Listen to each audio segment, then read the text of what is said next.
Everyone, मैं सत्यम और आप सभी को अपने YouTube channel the glimmer of hope पे स्वागत करता हूं, अभिनंदन करता हूं। आइए आज फिर हम लोग द हिंदू का एक एडिटोरियल द हिंदू पे एक डिस्कशन करते हैं एडिटोरियल पे, और ट्राई करेंगे कि उस एडिटोरियल को पढ़ें, उससे सीखें, और जो कुछ भी वर्ड्स, जो कुछ भी फैक्ट्स इंपॉर्टेंट होंगे एग्जाम पॉइंट ऑफ व्यू से, तो we will try our best to उसको इंटरनलाइज किया जाए। So, without any further delay, I'm going to start the discussion. And first of all, let me explain the very title of this very editorial. And so the title is Considering Consent on POCSO Act and the Age of Consent. सबसे पहले हम लोग पढ़ेंगे कि ये editorial जो लिखा गया किसके कॉन्टेक्स्ट में लिखा गया है। सो फर्स्ट ऑफ ऑल आपको बता दें कि ये जो एडिटोरियल है, सबसे पहला जो एस्पेक्ट है वो पॉक्सो एक्ट के बारे में हम लोगों को पढ़ना है कि पॉक्सो एक्ट क्या है, इसके तहत क्या होता है।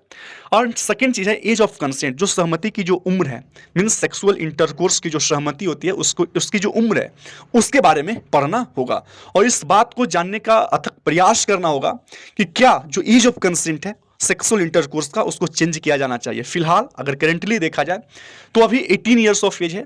बट उसको बताया जा रहा है कि उसको 16 ईयर्स कर देना चाहिए। और लॉ कमीशन जो है, कहीं ना कहीं उनको कहा जा रहा है कि law commission needs to rethink age criteria for consent और फॉर कंसेंसुअल सेक्स, मीन्स जो कंसेंट के अनुसार पे जो इंटरकोर्स होता है, तो उसके लिए लॉ कमीशन को नीड है कि वो इस एज पे, इस उम्र पे वो रिथिंक करे, पुनर्विचार करे, ताकि एड्रेस किया जा सके जो भी इश्यूज हैं, जो भी मुद्दे आते हैं म्यूचुअल लव अफेयर के केस में, तो उसको सोल्व किया जा सके, उसको एड्रेस किया जा सके। सो जब हम लोग पॉक्सो एक्ट की बात करते हैं तो पॉक्सो एक्ट के बारे में आपको बता दें कि इसमें लिखा गया है कि whoever commit a penetrative sexual assault on a child anyone below 18 years, 18 years से जो नीचे के हों, below 18 years of age can be imprisonment, उसको उनको इम्प्रिजनमेंट हो सकता है for a term which is not less than 7 years, जो 7 ईयर्स से कम का इम्प्रिजनमेंट नहीं होगा, and may extend to life imprisonment, और लाइफ इम्प्रिजनमेंट तक भी उसको एक्सपेंड किया जा सकता है, उसको एक्सटेंड किया जा सकता है। Second, the most important thing is that जो गर्ल है of 16 years old, she is considered as child, जो 16 ईयर्स ऑफ ओल्ड है और या फिर उनसे नीचे है, तो उनको क्या समझा जाता है कि वो चाइल्ड है इस एक्ट के तहत,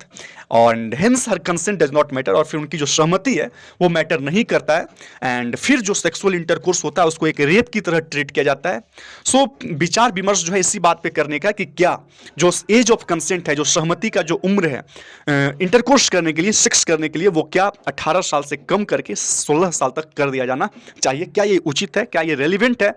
आज जो सामाजिक परिवेश है उसको देखते हुए, जमीनी हकीकतों को देखते हुए। सो आइए हम लोग पैराग्राफ टाइटल की ओर मूव करते हैं। पैराग्राफ टाइटल में लिखा गया है कि the law must stay in tune with the times and consider ground realities. हम लोग हमेशा से बात करते रहते हैं कि रिगरस और स्ट्रिंजेंट लॉ को लाने से सिर्फ जमीनी हकीकतें जो है, जो परिवेश है वो बदलने वाला नहीं है, जो इविल्स है हमारे समाज में वो बदलने वाला नहीं है। The most important thing is that the law commission should focus on proper implementation, उनको प्रॉपर इम्प्लीमेंटेशन पे बात करना होगा, उनको अवेयरनेस जगाना होगा, इसके लिए उनको इनिशिएटिव लाना होगा लॉ लाने से, और वो भी रिगर्स या स्ट्रिंजेंट कठोर लॉ लाने से कुछ नहीं होने वाला है, जो सोच है लोगों का वो नहीं बदलने वाला है। So the most important thing कि उसको प्रॉपर इम्प्लीमेंटेशन की बात की जाए, जमीनी हकीकतों को देखा जाए। किताबी जो चीज़ें होती है वो काफ़ी अलग होती है सामाजिक परिवेश को अगर देखा जाए।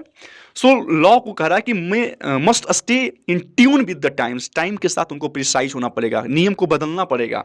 मीन्स जो समाज में हारमोनी लाए वैसे लॉ को लाना होगा समय के साथ, और कंसीडर करना होगा ग्राउंड रियलिटीज को, जमीनी हकीकतों को देखना होगा, उस पर विचार विमर्श करना होगा। लॉ को लेकर जमीनी हकीकतें नहीं बदलना है, जमीनी हकीकतों को देखकर लॉ में चेंज करना है, और ऐसा ही किया जाना चाहिए।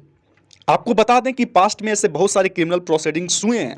सेक्सुअल इंटरकोर्स को रेप माना गया है, ऐसे बहुत सारे क्रिमिनल प्रोसीडिंग्स हुए हैं, बट कोर्ट को ना क्वेश करना पड़ा, समाप्त करना पड़ा ये सारे क्रिमिनल प्रोसीडिंग्स को आफ्टर बीइंग कन्विंस्ड कि लॉ वाज बीइंग मिसयूज्ड। क्योंकि जब इस बात से कोर्ट कन्विंस हो जाता है कि लॉ को कहीं ना कहीं क्या किया गया है,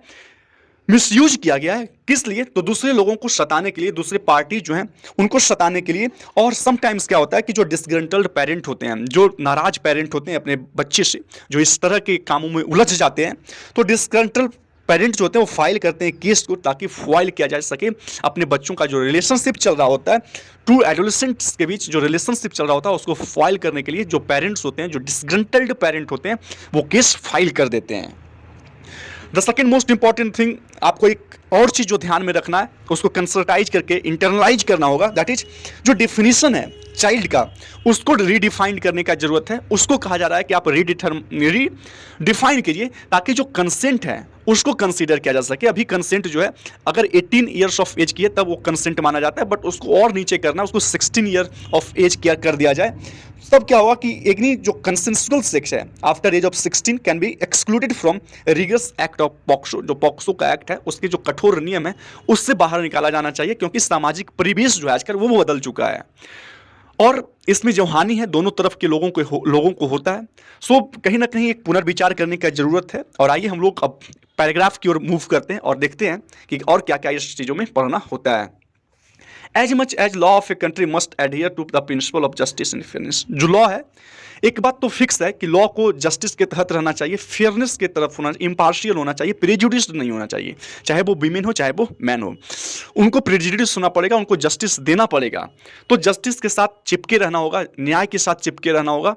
but they also need to stay in tune with the times. लेकिन उनको टाइम के अनुसार चेंज भी होना पड़ेगा, मीन्स टाइम के अनुसार उनको प्रिसाइज भी होना पड़ेगा, समय के साथ बदलना भी होगा।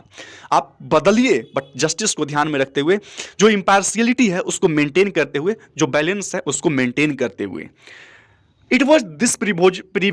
proviso that Dharwad bench of the High Court of Karnataka invoked as it urged the Law Commission of India have to rethink on criteria for age of consent taking into consideration of ground realities।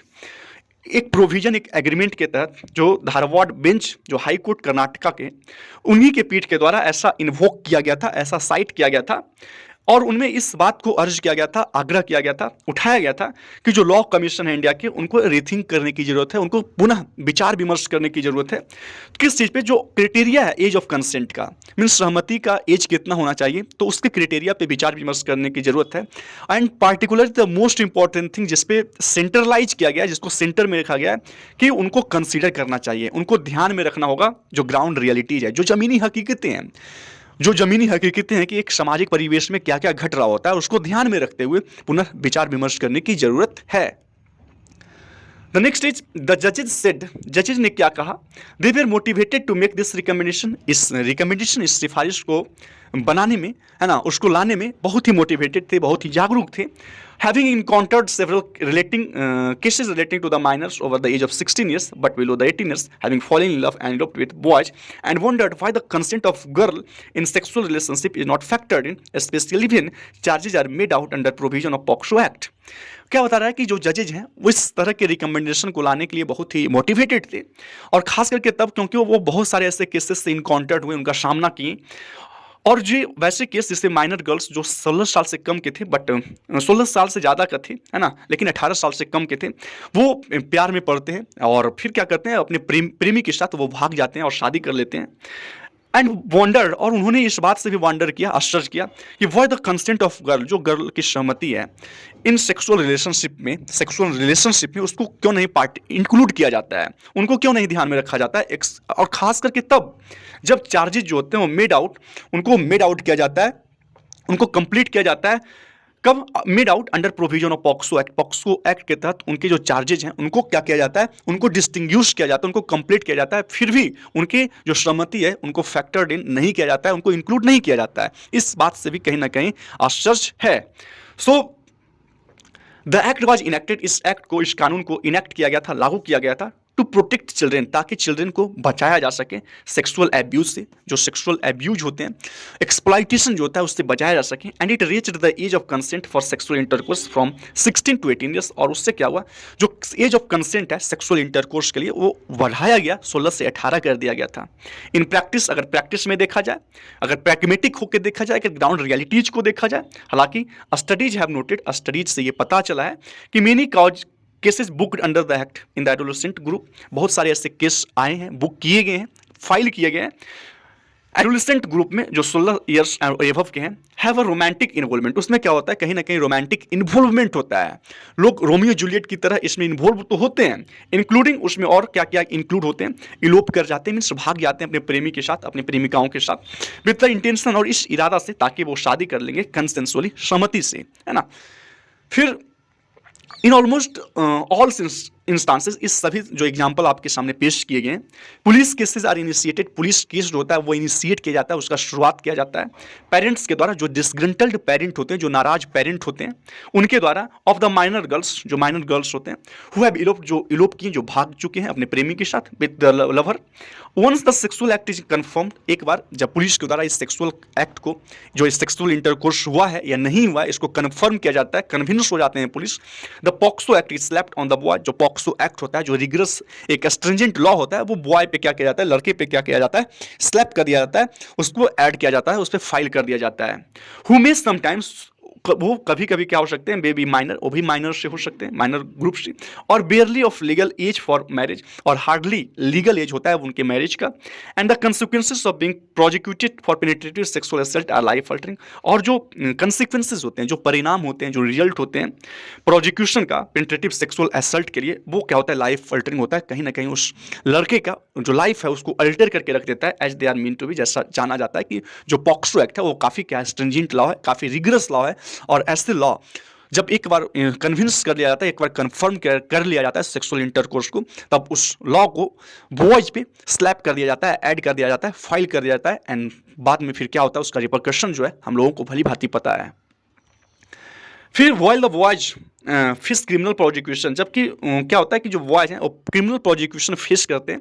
वहीं girls जो हैं are sent to the government institutions, जो सरकारी institutions होते हैं, संस्थान होते हैं,